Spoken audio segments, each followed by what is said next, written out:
What is going on, everyone? Welcome to Island Body Fitness. I just wanted to jump on here and quickly introduce myself, share a bit about my story and how I might be able to help you. So for those of you who don't know me, my name is Tony. I'm the founder and head coach here, and I've been studying fitness and nutrition for around 11 years now. One of the main reasons why I started was because I wasn't super confident with my body, like a lot of people, and I wanted to change that. And I was able to do that, but that also wasn't really the defining moment of my journey per se.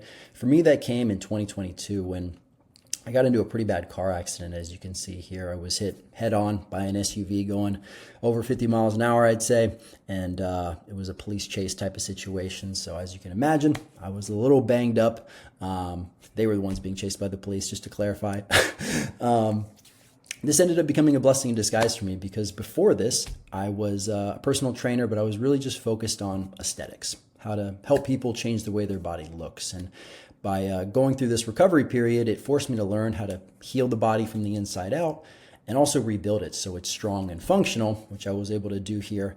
While most of my clients are not coming back from something this drastic, it is very helpful because, the reality is our bodies do break down over time.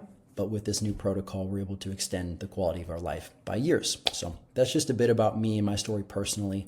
Professionally, I got my first nutrition certification as well as my personal training certification from the International Sports Sciences Association. Then went on to work at one of the top gyms in Los Angeles, which is Equinox. I was a personal trainer there in person. And then following that, I went on to get my most recent nutrition certification from Harvard Medical School. And I will say, although I've received a fair amount of mainstream education, I do not subscribe to a lot of it. I am much more holistic. So hopefully that gives you a bit of insight into how I believe we should take care of our body. I'd love to chat more about it. But before we do, I would encourage you to go check out the next video. I'm going to review here my 3-step transformation process, as well as just the components of my coaching. That way, if we do end up chatting, there's nothing really I can pitch you. You already know what I offer, and we just see if we're a good fit. So go ahead and check out that video, and I'll be in touch.